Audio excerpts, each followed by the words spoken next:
Bienvenidos y bienvenidas a Detrás del Titular, un espacio creado por el profesor Pedro Pablo Aguilera para entender cómo se construyen los discursos, cómo circula la información y cómo podemos leer de manera crítica lo que nos dicen los medios tradicionales, digitales y, por supuesto, las redes sociales.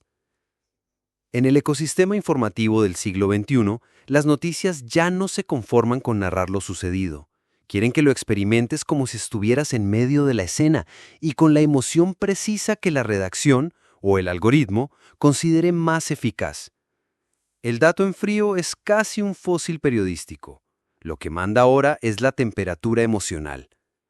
Los llamados medios afectivos han convertido la noticia en un espectáculo sensorial, donde el miedo, la indignación o la esperanza se usan como recursos estratégicos para atrapar la atención y moldear percepciones. El miedo, desde tiempos inmemoriales, ha sido la emoción más maleable para quien ostenta el micrófono. En la Edad Media, los pregoneros de plagas y castigos divinos mantenían al pueblo en un estado de alerta perpetua. Hoy, basta con un titular apocalíptico y un video de baja resolución para reactivar la misma pulsación ancestral. En 2022, durante las elecciones colombianas, abundaron los mensajes que advertían de un inminente colapso democrático, con imágenes que parecían diseñadas para implantar en el imaginario colectivo una narrativa de ellos contra nosotros. 3 años después, el atentado contra el senador Miguel Uribe demostró que la dramaturgia mediática sigue afinada.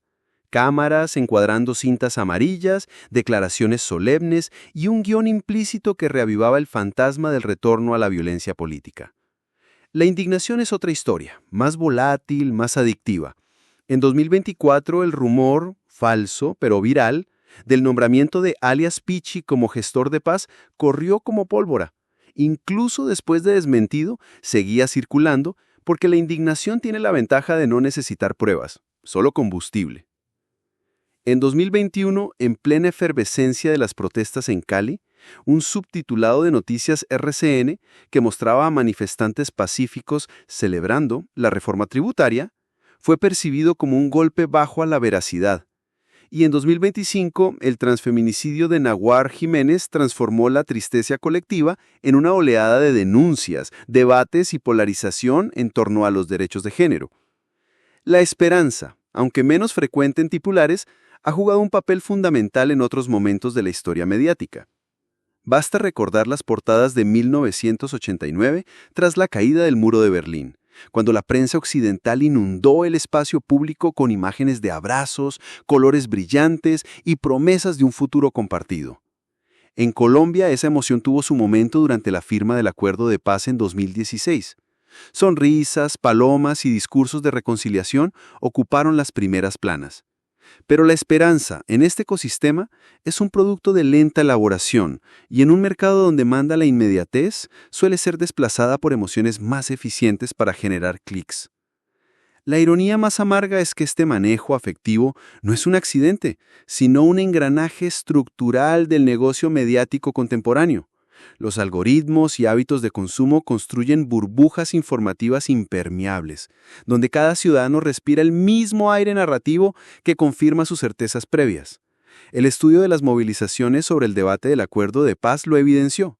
2 comunidades opuestas que compartían una sensación de fracaso, pero con explicaciones tan incompatibles que el diálogo se volvió casi un acto arqueológico. La consecuencia inmediata es la erosión de la confianza. El Reuters Institute de Oxford reportó en 2025 que la credibilidad de los medios colombianos cayó al 32%, el mínimo histórico. Y el costo no lo paga solo la audiencia. Según la Flip, más del 60% de periodistas trabajan bajo ansiedad, frustración o fatiga extrema, lo que deriva en autocensura, renuncia a investigaciones complejas y un empobrecimiento del debate público. No es un fenómeno exclusivamente colombiano. En Estados Unidos, la cobertura de la pandemia de COVID-19 osciló entre la alarma y la indignación política, con cadenas como Fox News y CNN diseñando relatos emocionales opuestos que profundizaron la división ideológica.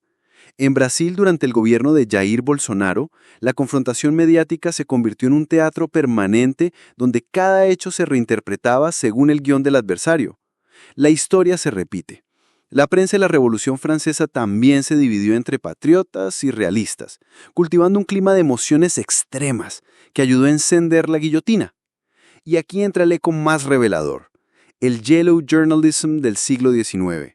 En la competencia feroz entre Joseph Pulitzer y William Hearst, los titulares desbordaban exageraciones, lágrimas y pólvora para vender periódicos. No importaba si la guerra entre Estados Unidos y España necesitaba más razones, siempre había espacio para un poco más de dramatismo, por si acaso.